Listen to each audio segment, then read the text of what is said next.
Alright, welcome back. We are almost done with chapter 24. Oh man, the pit.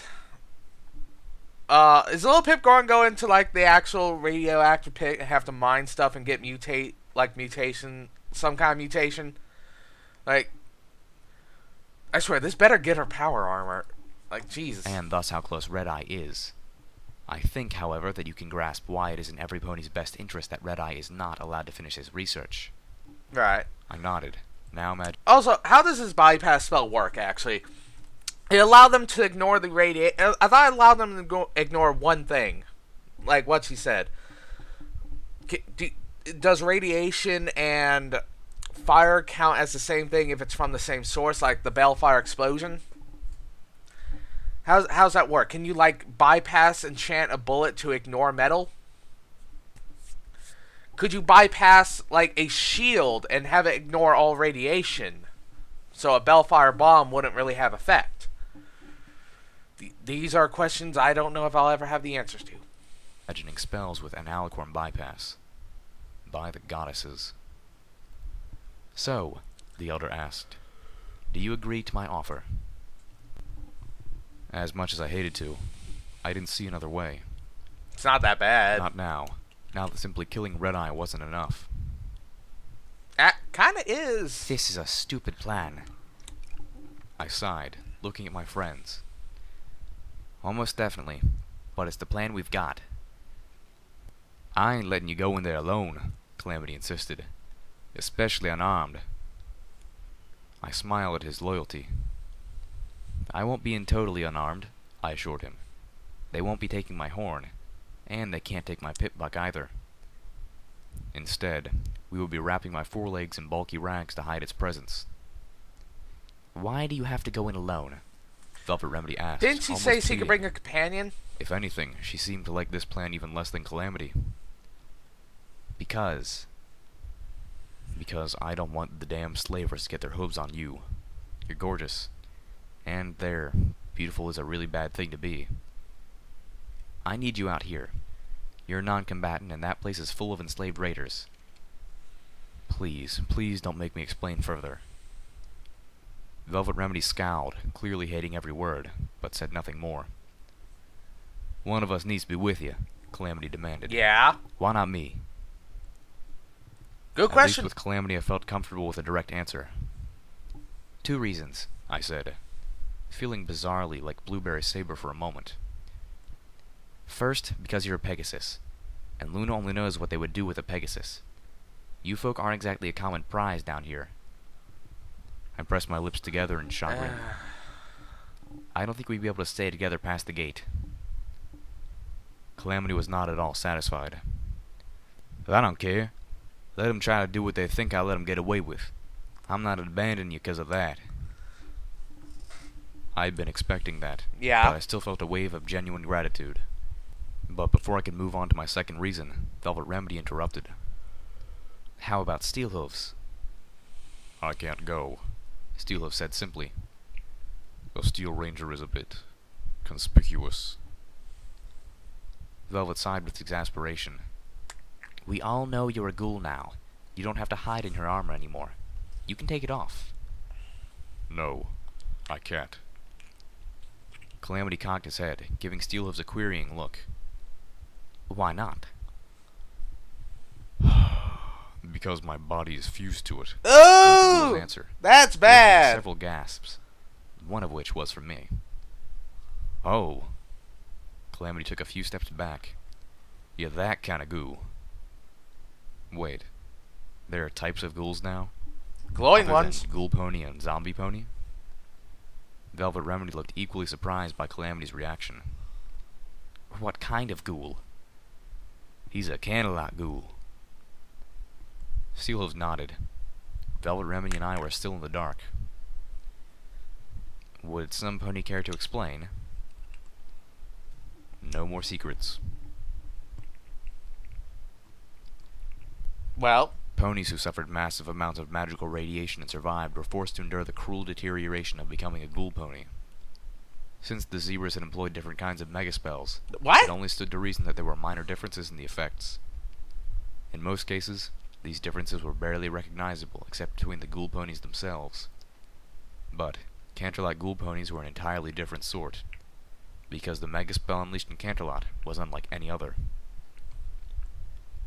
When the bomb started to fall, Steelhooves told us, Princess Luna threw up a shield over the city. Canterlot was bombarded by hundreds of missile strikes. None of them were mega spells, like the missiles which hit Cloudsdale or Philadelphia, but they would have been devastating all the same had they struck home. But the princesses kept the shield up. Velvet Remedy and I sat, listening, almost entranced. Calamity paced off to the side fretfully. I was stationed in one of the hamlets that surrounded the city, just outside the perimeter of the shield. My squad's orders were to evacuate the hamlets, getting as many of the ponies to shelters or stables as we could. Oh, that went bad, The didn't blast it? wash from those missiles exploding against the shield wiped out hundreds in the first few minutes. The bombardment lasted hours. Steelhooves took a deep, trembling breath and pressed on. Even hidden in his armor, I could tell he was shaken.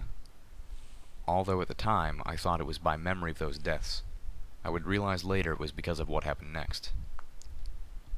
Applejack was with me, but when strike started, she fled back to Ponyville, leaving us to do our work while she tried to ensure all of her family got safely into Stable 2. I suddenly wondered if Applejack herself had made it. Had she been in Stable 2 when it closed? I saw Velvet Remedy glancing at me and suspected she was wondering the same thing. Wait, what? But Applejack's dead. Right? Hold on. Ah, no, it actually says Applejack. Huh. But wasn't she dead? What? What?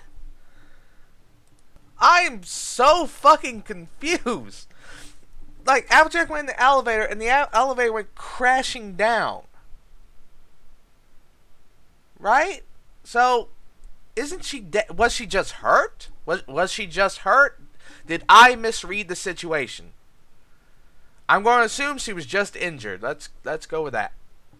But the missile strikes were just part of the Zebra's ploy. The mega spell was already inside the city. A special one.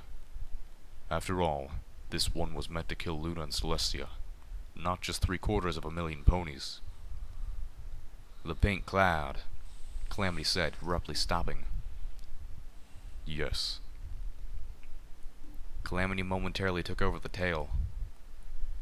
Pink cloud was, a great radioactive cloud of entropic necromantic gas.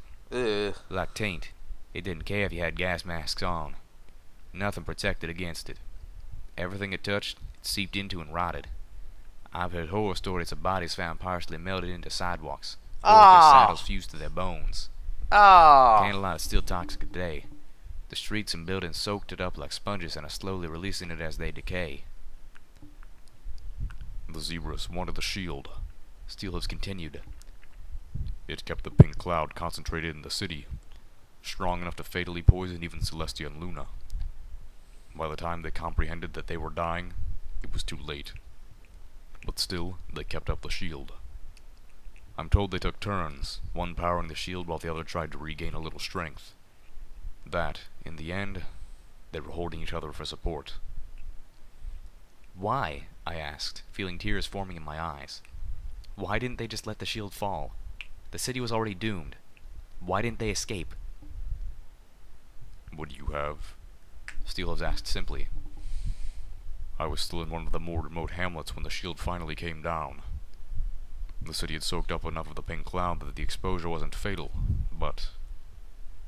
Calamity again added to the tale, a tone of disgust in his voice. By the time Luna and Celestia realized the pink cloud was killing them, the first attack had been hours ago. The Pegasi had already closed up the sky. The wind was beginning to go wild. With a sad flap of his wings, our Dashlight friend explained. If Celestia and Luna let that spell of theirs drop, they probably would have survived, though most likely at only a fraction of their former selves. But a whole heap of other ponies would have been doomed as the uncontrolled winds blew pink cloud all over them evacuating hamlets, over farms. Would have destroyed all life as far as Ponyville, maybe farther. Mournfully, he informed us. I'm so sorry. To both of you, I really am. But Luna and Celestia ain't goddesses watching you from the heavens like your stable teacher taught you. Princesses gave their lives so your ancestors could make it into that stable and live. It was a long time before Velvet Remedy and I were ready to talk again.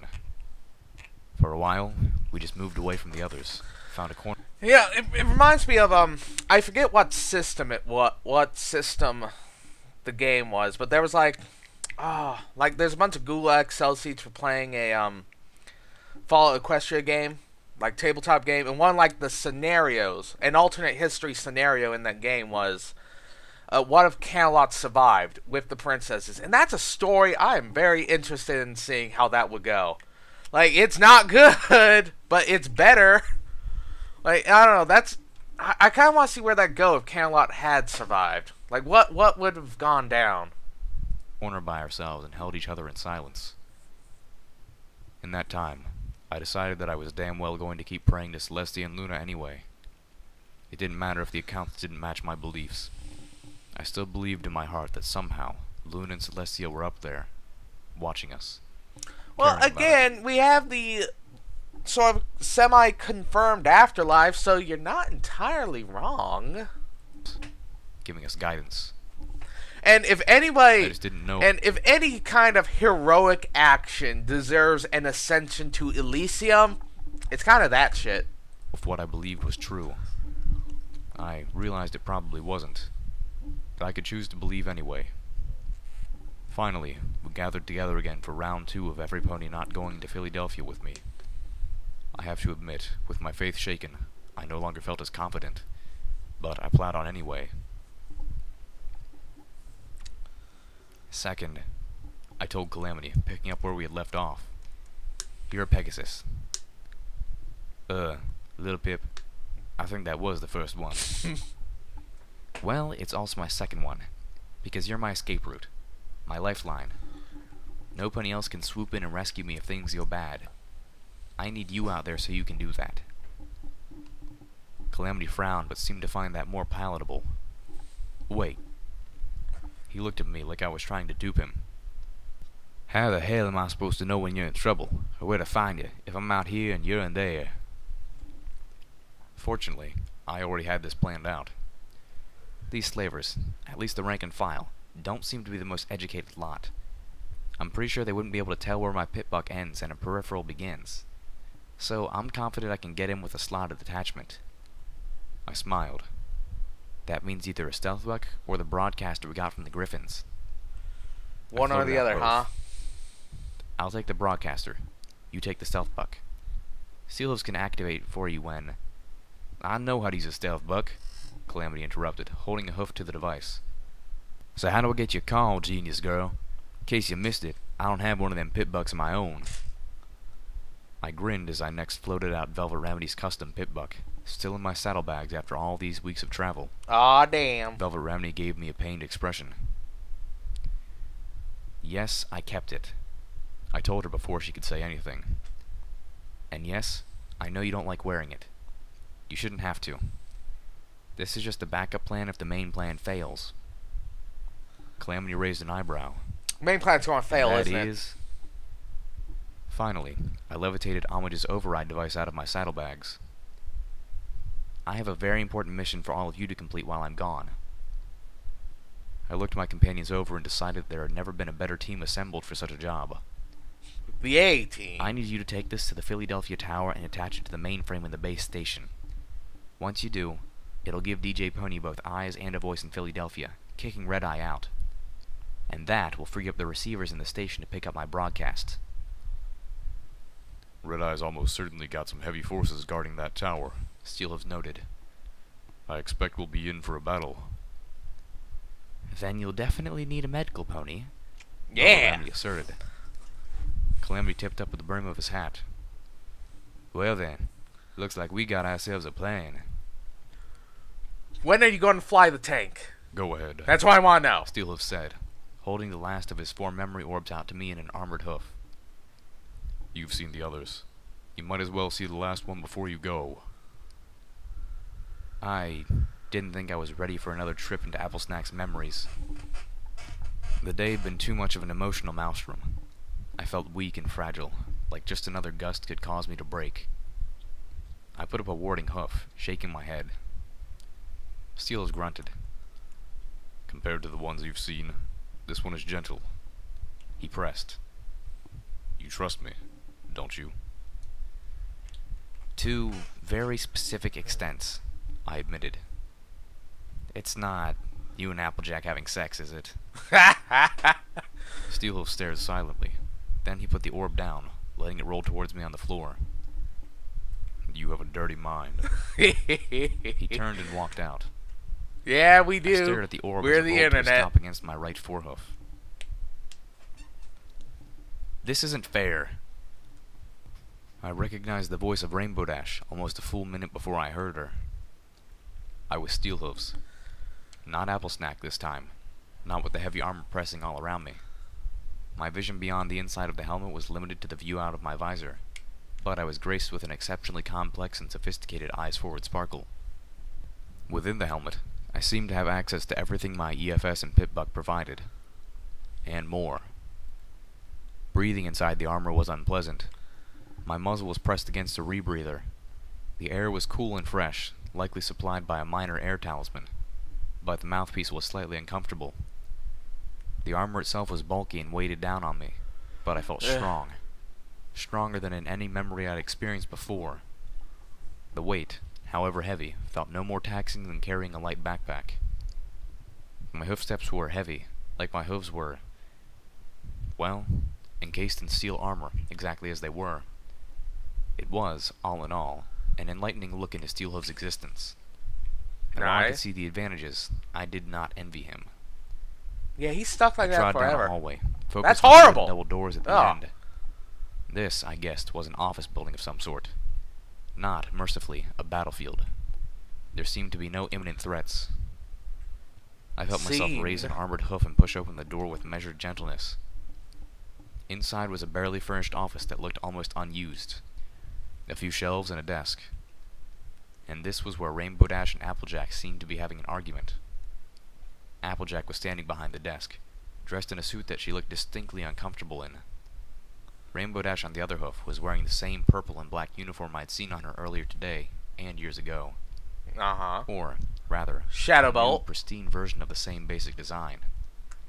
It had a jagged yellow neckline, and a skull-shaped cloud on the flank shooting a rainbow-colored lightning bolt, covering where Dash's actual cutie mark would be.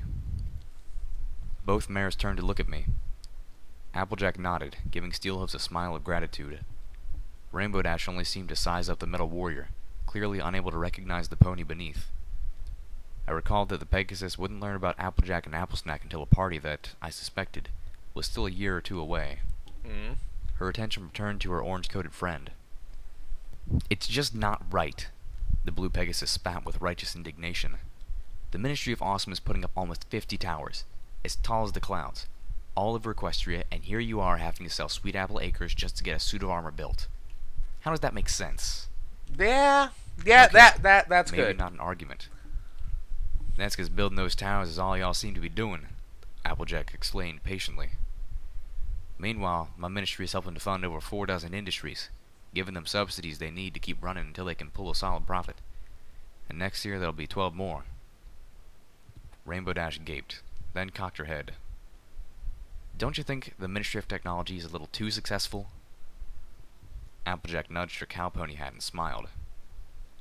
No, seriously, the blue Pegasus claimed, spreading her wings. It's gotten so sometimes I can't even recognize Equestria anymore. The orange pony with the graying blonde mane gave her friend a look. I hadn't noticed the gray in the other memories, although the difference in age was at best a few years. I realized with amusement that, at some point, Applejack had started dyeing her hair. I wondered if, at that age, I'd feel the urge to. Now rock the gray! Again, I'd be a lucky mare to live that long in the equestrian wasteland. That is true. For example, do you really need all those roads? The rainbow-maned Pegasus asked. Oh, yeah, they do. Some of us ain't got wings, remember? There was a clop at the door. Steelhooves trotted to Applejack's side like a bodyguard. Rainbow Dash scowled but moved to the side. Come in, Applejack called out. Really, Rainbow, you're bringing up the worst, thing you could. Do we really need all those roads? Yeah, like all the things you could have brought up about maybe getting the Ministry of Technology to cut some funding somewhere. You bring up the most important thing. That bad argument. The door pushed open, and Apple Bloom walked into the room. She was beautifully groomed and wore a business dress of mahogany and rose that went well with her mane. She looked infinitely more comfortable in her dress than her older sister did in the suit. There was a business bag strapped to her side. Wait, Rainbow Dash said, looking between the two sisters. You're selling your farm to your own sister. Technically, Apple Bloom said in a politely professional voice. She's selling Sweet Apple Acres to Stable Tech. The younger sister turned her head, pulling open her business bag and pulling out a clipboard with her teeth. She offered it to Applejack, who took the other end, then set it on the desk between them. I think you'll find everything is just as we promised, Apple Bloom told her sister. I noticed her voice was a touch more urbane than her older sister's, the country accent not so strong. Steelhooves moved towards Apple Bloom, leaning close and whispering into her ear. You're not going to plow the place and build a mall, are you? Oh, heavens no, Apple Bloom whispered back, looking uncomfortable. Almost guilty. Her older sister caught the look. Hold on. You're not going to kick me and Granny off the farm, are you? Apple Bloom looked wounded. How can you even ask that? I'm your sister. 'Cause I know that look, Applejack said sternly. And it's 'cause I'm your sister that I do. Now spill it. Apple Bloom sighed, then pulled out a set of blueprints, unfurling them on the desk in front of her older sister and the two, well, three really, guests. Yeah. You'll still have rights to the trees and the apples just like we promised. Stabletech is only buying rights to the land. But you'll have to move all these apple trees in this section here. And you won't be able to use the barn until next spring. What? Applejack cocked her eyebrow at her younger sister. Why? 'Cause we're going to be building a stable there. Ah! Why you ended there, you